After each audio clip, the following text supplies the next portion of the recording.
A 2015 Jeep Cherokee Limited. Gonna change the oil and filter. First thing you need to do is make sure your hood opens up, and then jack it up and support it properly. Get yourself a drain pan and a nice big flat blade screwdriver so you can get access to the oil filter and also to your oil drain. So you need to take these out. A little cover to take this little plastic screw out, pop them down, pull them out. Alright, they only turn one way, counterclockwise. Alright.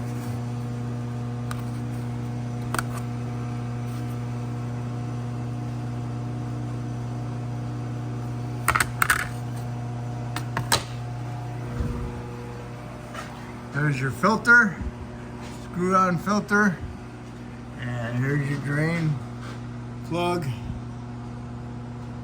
And I'm pretty sure that might be a 13. Just double check. Yes, mine was a 13. It was installed by King Kong.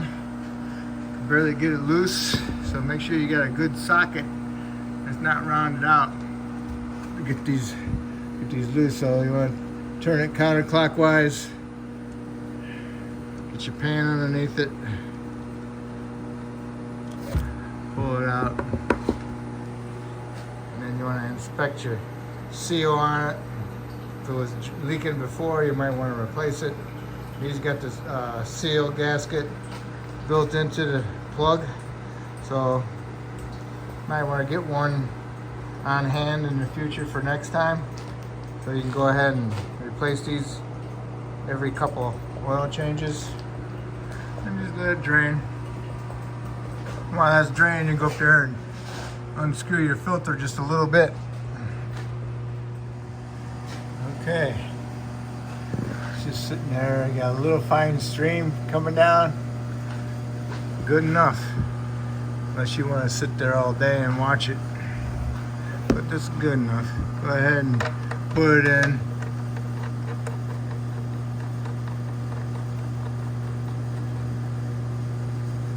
And now you want to torque it to 18 foot-pounds. Did I say 18? I meant 20 foot-pounds. Sorry. And then go ahead and wipe off the residue of oil so it doesn't fool you for an oil leak in the future. And now, got your filter loose. I use the claw type pliers. Just go ahead and get the rest of the way loose, let it drain a little bit.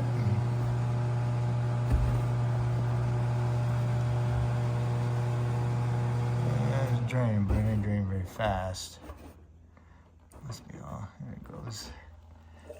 Just go do something, let it drain, and then when it's barely dripping, go ahead and take it down. While my stuff is draining, I usually look at my suspension, ball joints, bushings, springs, brake line, flex hose, half shaft boots, and anything else that might be damaged underneath, even the spoiler and stuff like that. On my bushings, I don't see no splits or cracks in them. The boot on the ball joint looks good. Tie rod boot looks good. Strut springs look good. Go ahead and grab your, when you got it up in the air, you move the tire right to left. Force it and see if you got any play in your tie rod. And then you do the same thing on the top and bottom. Try pushing it in and pulling it. Just the opposite, top and bottom. Push and pull. See if you got any movement in your hub bearing. Inspect your exhaust for any blackness coming out around the joints or excessive cracks. Do the same thing in the rear. Look at your bushings. Make sure they're not split or cracking.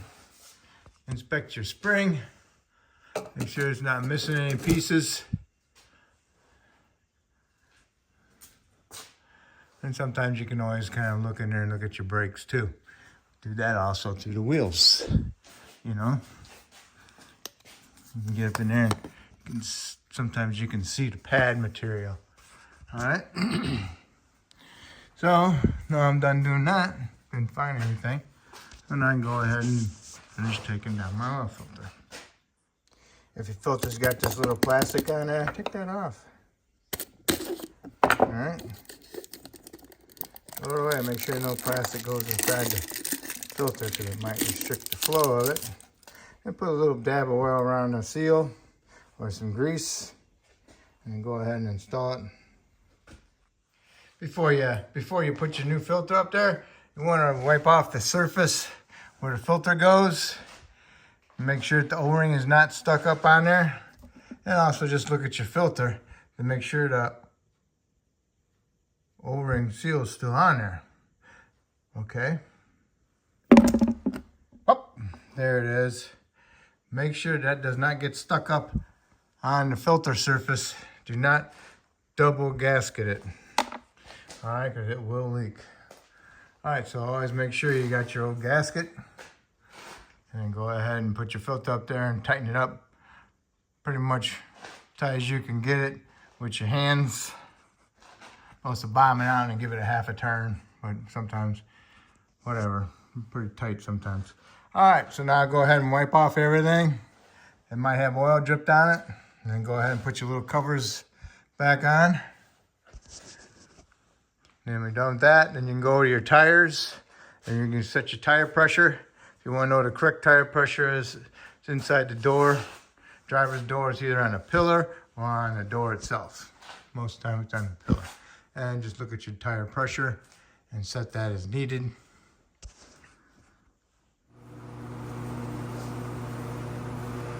The door sticker says 33 PSI for tire pressure, front and rear. I set these at 35.5. They were all above 36, so should be good. I usually set them a little bit higher just to get a little bit more better gas mileage, but hey, you never know, you might get a half a gallon better gas out of a tank. Who knows? Don't really know.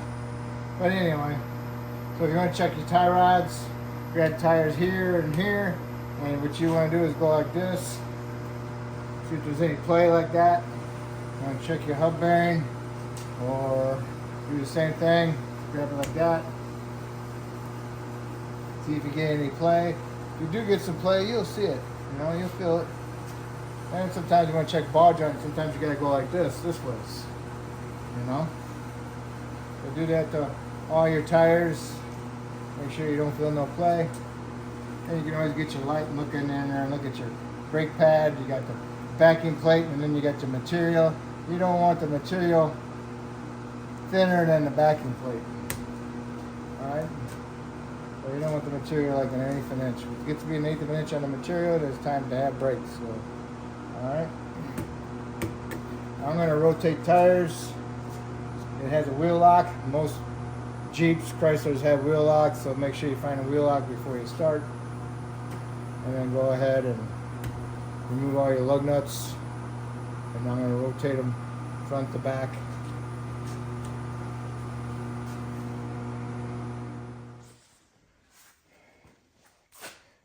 This is what we don't like. Should be a lug nut, not a stud. Alright, so I got me a Japanese bolt, not Japanese, a European bolt. The size, thread, and diameter the same size as these.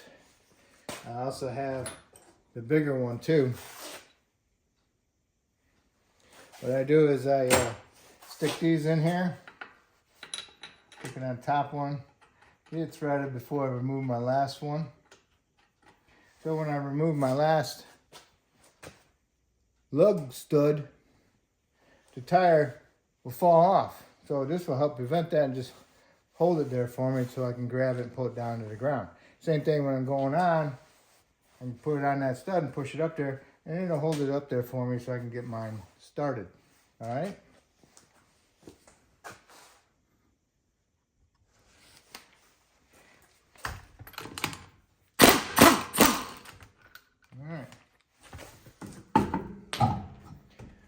she bees. And they're going to sit there and fall on you and whatever. Awesome. Okay, got all your tires off. Get yourself a wire brush. Brush the hubs. Get them fairly clean. Being that this is a Chrysler product, they corrode very good.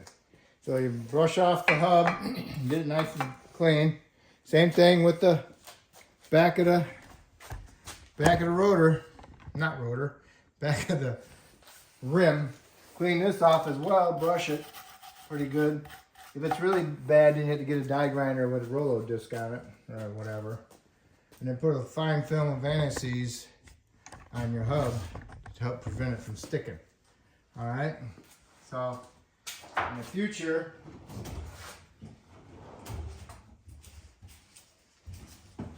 if your rims or your wheels are stuck to your hub with your lug nuts off, go ahead and stick a lug nut back on there, just a couple of threads, just to keep the wheel from flying off.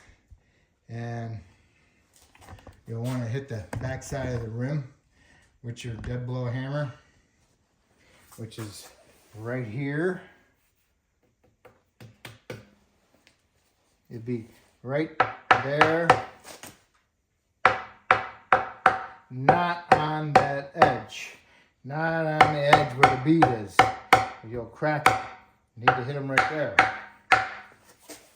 This is a dead blow hammer.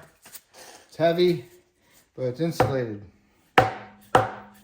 Okay? So you need to hit them on the inside, on this edge, okay, to break them loose. All right? You hit them with a metal one, good possibility, I'm not the greatest swinger, you'll hit it right here on that lip where the bead is on the tire, and you'll crack it. So just be careful. All right? So once you got them all cleaned up, put a light film anti-seize on it, and go ahead and put your tires and lug nuts back on. All right. Fine film anti-seize on the hub. And my little guide stud on there. And it always keeps the rotors in place too, in case they don't have the retainers on them. Now I can go ahead and just put it right up on there. Boom. And then get your lug studs, and then go ahead and get them started. Get them all started. Remove this and put your last one on. You're all set. Okay? Very helpful. Okay, you need to put oil in it. It takes 5.5 quarts of 0.20. All right, it says right up there on the oil cap, 0.20. So you don't have to remove this, but I always tend to do. So it's on 4 little grommets. You pull them straight up, comes right off. See the little grommets. Put some grease on them. Help ease the installation and removal. Next time you got a blowgun, go ahead and just blow this all off. Get all the dirt out of there, and then you can go ahead and remove your oil cap. And pull your dipstick out a little bit. Wipe it off. Set it aside. That way it allows air to get down inside there, so that when you're pouring the oil in, it doesn't get bloop, bloop, bloop, create a pocket. So go ahead, wipe off your dipstick. Pour your oil in, takes 5.5 quarts. All right. All right, you put your 5.5 quarts in there. Go ahead and start it up. Let it run a couple seconds and then shut it off. And get your dipstick and wipe it off. And then you want to inspect it.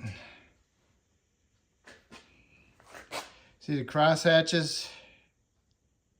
You want your oil right in the middle of that.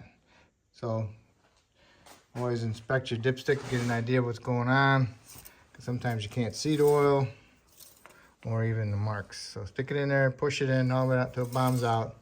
Pull it back out. And see if you can see the glare of the oil and the cross hatches. So it's like in 3/4 of it. So that's perfect, man. And then go ahead. If it needs to add some, just add a little bit. Sometimes you don't drain enough out, and sometimes you drain too much out. But perfect, all right?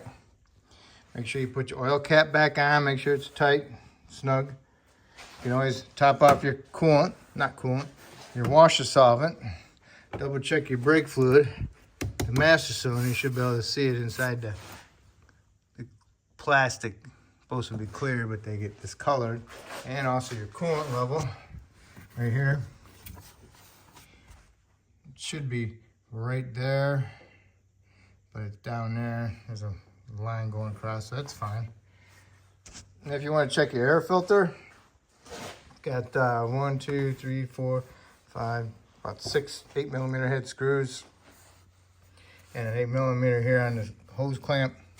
Pick this thing up, pull it out of the snorkel tube, get it up out of the way, and you get to your air filter. Sometimes you might have to undo this, and undo that 10 so you can flex it a little bit, and that's it. Just inspect your battery cables, make sure they're not all corroded or anything like that. They look pretty good. If it's all corroded, you need to put some spray on it. I use Napa chain and cable spray lube. Works perfect for it. Gets rid of the corrosion. All right, so oil level's good. Washer solvent, coolant's fine, brake fluid's fine. Go ahead and put your engine cover back on.